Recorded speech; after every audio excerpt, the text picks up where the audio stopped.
Okay, so now we're going to take a look at reference angles. Now, we already looked at quadrantal angles and we looked at coterminal angles and angles in standard position. Now we're going to look at reference angles.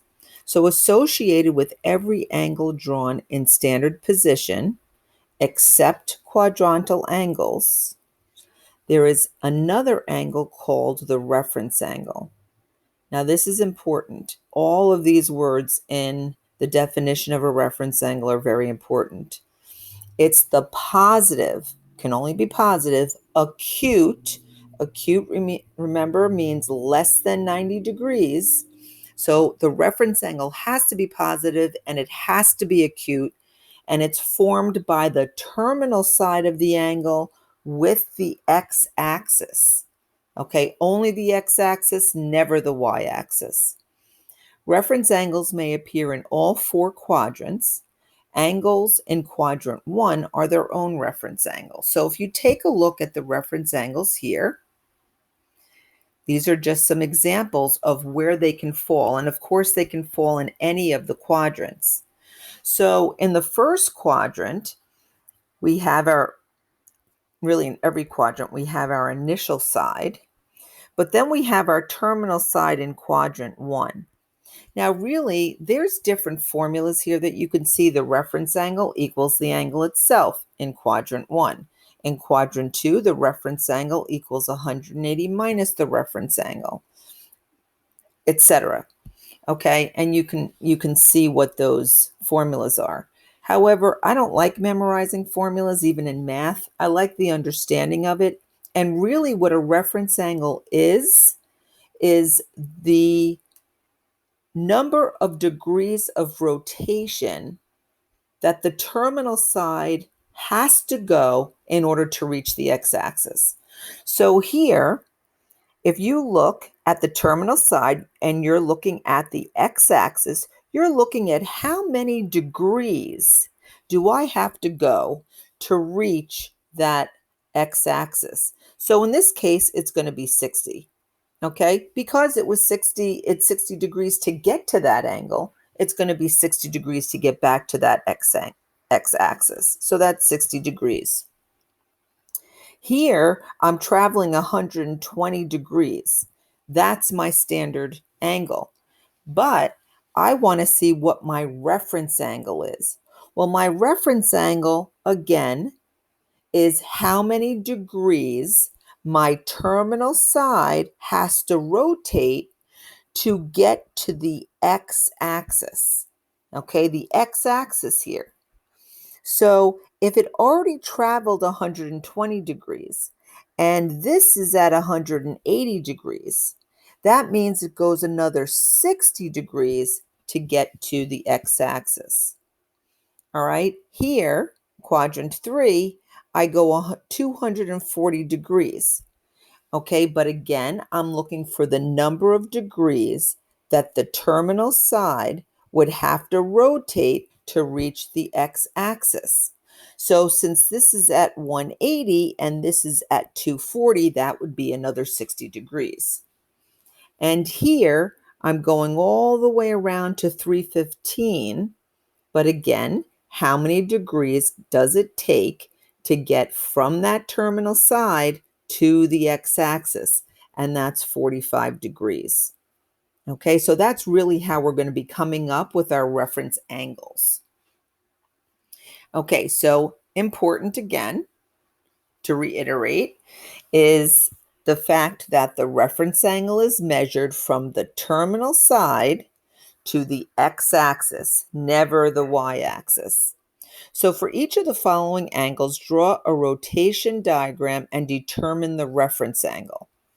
All right, so if I go ahead and start, I have my 0, my 90, 180, 270, and 360. I know that 245 is going to go between 180 and 270. So I go all the way around to 245 degrees. Now, I'm going to look to see how much does it take to rotate the terminal side back to the x-axis.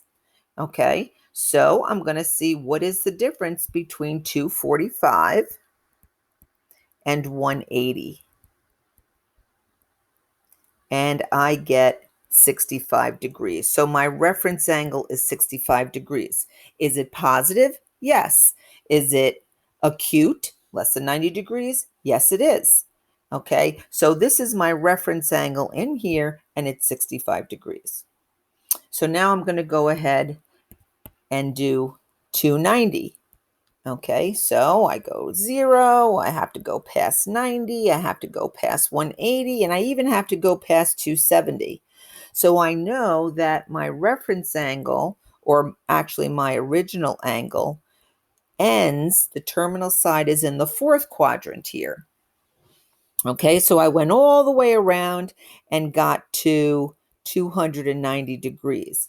Now remember, I'm looking for the rotation from the terminal side to which axis? The x-axis. Okay, only the x-axis. So now I'm looking for just how much is it going to take to rotate to get from this terminal side to the x-axis. And that's going to be 360 minus 290, which is going to be 70 degrees. So my reference angle is 70 degrees. Okay, now remember, you can pause this at any point if you want to try one yourself, and then just come on back and make sure that you did it correctly. Okay, so 130, this is 0, and 90, and 180. So I know that my 130 is going to end in the second quadrant. So this is my 130 degree angle. I'm looking for my reference angle. My reference angle is how many degrees it takes to go from the terminal side, which is here, to the x-axis, and that's going to be 50 degrees. Okay, so this is 50 degrees. And let's keep on going. Now here we have a couple of new situations. Okay, we have a negative. So now instead I'm going to go negative 90, negative 180, negative 270, and negative 360. So I'm going in a clockwise direction instead, but I'm going to go ahead and do it the same way. Okay, so I'm going to start on my initial side, and I'm going to go all the way around into quadrant 2, because I'm going to go 4, 3, 2, because I'm going in the opposite direction now, and this is going to be a negative 242 degrees. Now my reference angle is the number of degrees it takes to get from the terminal side to the x-axis. Okay, so in that case, this is going to be 62 degrees. Okay, because 180 plus 62 is going to be 242. Okay, next one. Now this time I have 475. So that's above 360, so I'm going to have to go around more than once. So I want the coterminal angle first. So first I'm going to subtract the 360 from that, and I get 115. So I know my 115 degree angle is going to have the same reference angle as a 475 because it has the same terminal side. So I'm going to go 0, 90, 180, etc. I'm not going to finish that because I can see already that 115 lands between 90 and 180. So this is my 115. I want my reference angle, which is the number of degrees it takes to get from that terminal side to the x-axis.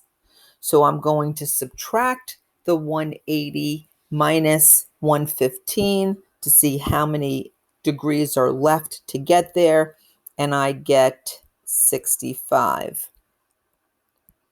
So that's going to be 65 degrees. So an angle of 115 degrees has a reference angle of 65. An angle of 475 degrees has a reference angle of 65. Any coterminal angle to 475 will have the same reference angle.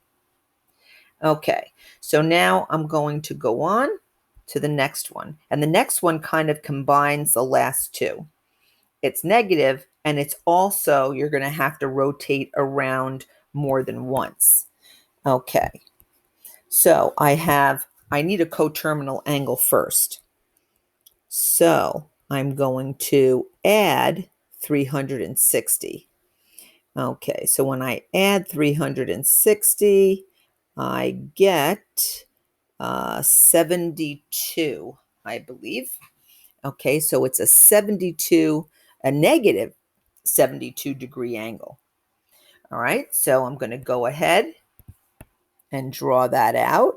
Negative 72 would be in the fourth quadrant because it's between 0 and negative 90. So now I'm going to go ahead and I'm going to say, okay, well, what does that give me? I need to find the number of degrees it would take to get from that negative 72 back to the x-axis.